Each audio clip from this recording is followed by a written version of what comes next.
गरीब किसान का जादुई बैल। पालमपुर नामक एक गांव में हरिया अपनी पत्नी माया और 10 साल के बेटे समीर के साथ रहता था। वह पेशे से एक किसान था जो गेहूं की फसल की खेती किया करता था। खेत को उपजाऊ बनाने के लिए हरिया की बैल बहुत मददगार थी, जिसकी मदद से हरिया अपना खेत को जोता करता था। और खेत से वापस लौटकर हरिया अपने डमरू नामक बैल को ताजी ताजी घास खिलाकर कहता है, ले ले खा, आज तो मैं तेरे लिए हरी हरी ताजी ताजी घास लेकर आया हूँ। तू बहुत खुश हो जाता है ना जब मैं तेरे लिए हरी हरी ताजी ताजी घास लेकर आता हूँ। तूने मुझे बहुत कुछ दिया है तो तेरे लिए ये सब करना तो बनता है ना। पिताजी, आप मेरे लिए कुछ नहीं लाए, सारा प्यारा बस डमरू को करते हो। अजी माना कि डमरू ने हमें बहुत कुछ दिया है, खाने पीने की कभी भी कोई कमी नहीं होने दी है, लेकिन इसका मतलब यह थोड़ी है कि आप अपने बेटे को ही भूल जाओ। अरे अरे भाग्यवान, तुम और तुम्हारा बेटा दोनों मेरे पर राशन पानी लेकर चढ़ गए। थोड़ा मुझे कहने का मौका तो दो। मैं अपने बेटे समीर के लिए खेत से ताजा ताजा आम लेकर आया हूँ और तुम्हारे लिए कच्चे आम लाया हूँ। तुम्हें अचार बनाना था ना इसका। अरे वाह, मैं तो कब से कच्चे आम की ताक में थी। माना कि मैं डमरू का ज्यादा ख्याल रखता हूँ, लेकिन मैं तुम दोनों को थोड़ी भूल जाऊंगा। ऐसा कहकर हरिया अपने डमरू को प्यार से पुचकाकर उसके सर पे हाथ फहराता है। तभी बैल अपने गली की घंटी बजाकर बहुत खुश हो जाता है। अरे देखो तो कितना खुश हो रहा है ये। अरे चलिए, अब आप भी खाना खा लीजिए। ये सुनकर हरिया अपने घर वालों के साथ इत्मीनान से बैठकर खाना खाता है। वक्त बीतता है। हरिया अपने खेत के अनाज अच्छे दाम पर बेचकर आए हुए पैसों से अपना घर बनवा लेता है। उसका नया घर देखकर मोहन कहता है, अरे ये बड़ा पैसा कमा रहा है, अच्छी खासी बैल है और अपना नया घर भी बना लिया। यह उतना खुश कैसे रह सकता है? इसे इतना खुश रहने का कोई अधिकार नहीं है। ये मेरे बिना ही घी लगी रोटी खा रहे हैं और ये इतना खुश जी रहा है। कुछ तो करना पड़ेगा इसका। ऐसा कहकर मोहन चला जाता है। तभी हरिया फिर से अपनी बैल को ताजी ताजी हरी हरी घास खिलाता है। डमरू के पीने का पानी खत्म होने पर हरिया दोबारा पानी भर देता है। फिर समीर उसके लिए नए गले की घंटी और माला लाकर उसे पहना देता है, जिसे पहनकर डमरू खुशी से इधर उधर कूदने लगता है। तभी माया आकर कहती है, अरे अरे, देखो तो कैसे पूरे आंगन में चक्कर काट रहा है। क्या बात है, इतना खुश क्यों है हमारे डमरू? कुछ नहीं, बस अपनी नई घंटी पहनकर पूरे आंगन में उछल रहा है। हा हा हा।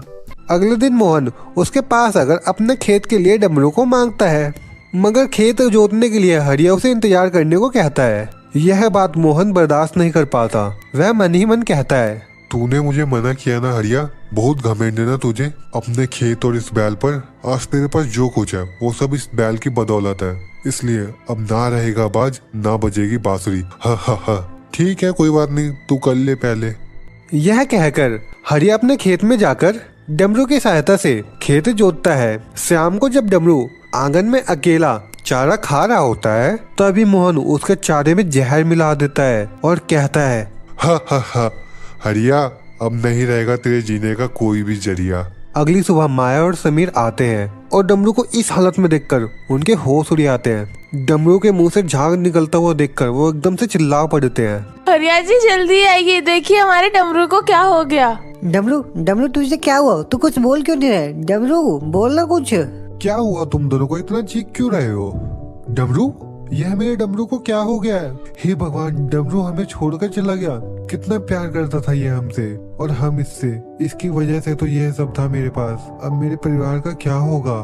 उसे रोता देख दूर से मोहन बहुत खुश होता है। फिर हरिया उसे अपने परिवार के साथ जंगल की ओर दफनाने के लिए लेके जाता है। हरिया उसके गले लगकर रोता है, माया, मुझे डमरू को खुद से अलग करने का कोई मन नहीं कर रहा। काश वह मेरे पास वापस आ जाता।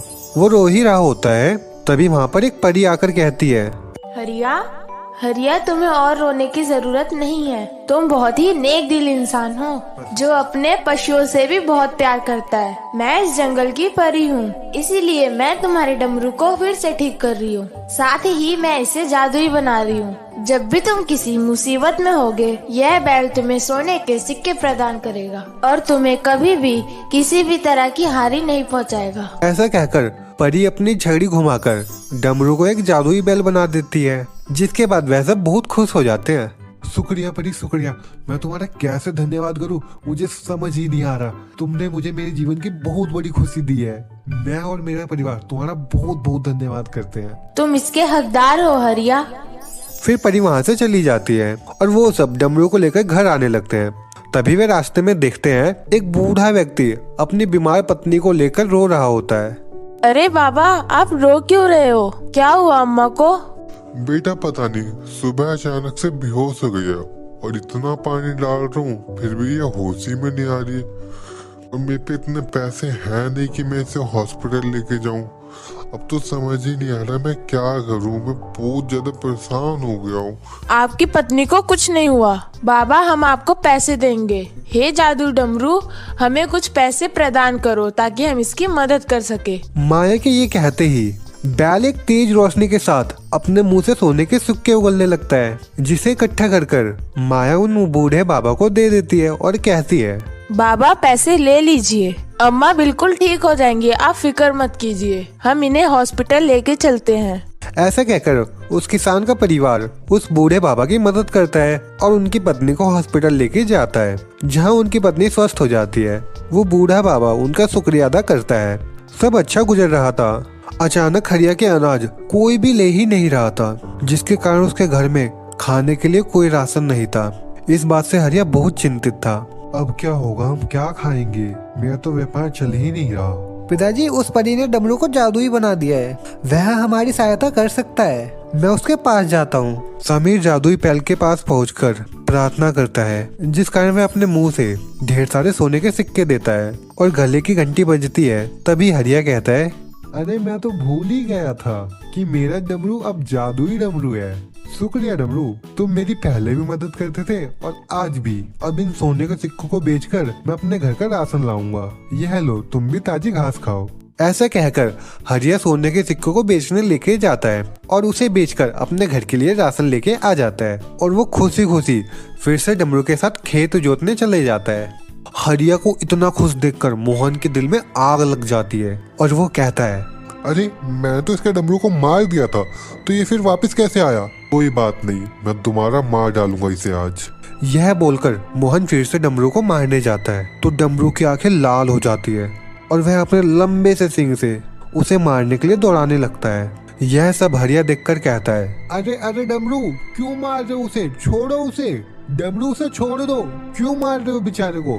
पर डमरू अपने सींग मोहन के पेट में डालने की कोशिश करता रहता है। इतने में मोहन डर के कहता है, हरिया मैं तुम्हारे आगे हाथ जोड़ता हूँ, मुझे बचा लो, ये मुझे मार देगा। इसे बोलो मैं इससे माफी मांगता हूँ। मैंने इसे पिछली बार मारने की कोशिश करी थी और इस बार भी मैं इसे मारने आया था, लेकिन मैं इससे हाथ जोड़ के माफी मांगता हूँ। मुझे अपनी गलती का एहसास हो गया है, मुझे माफ कर दो, प्लीज मुझे माफ कर दो। तुमने मेरे डमरू की जान लेने की कोशिश करी? अच्छा हुआ जो ये सच मेरे सामने आ गया। मैं तुम्हें इसके लिए कभी माफ नहीं करूंगा। चले जाओ यहाँ से और अपनी शकल मुझे जिंदगी में कभी मत दिखाना। इस तरह मोहन यहाँ से चला जाता है और हरिया अपने जादुई बैल के साथ खुशी खुशी रहने लगता है। साथ ही वे अपने जादुई बैल के सोने के सिक्के की मदद से गरीबों की मदद करता है।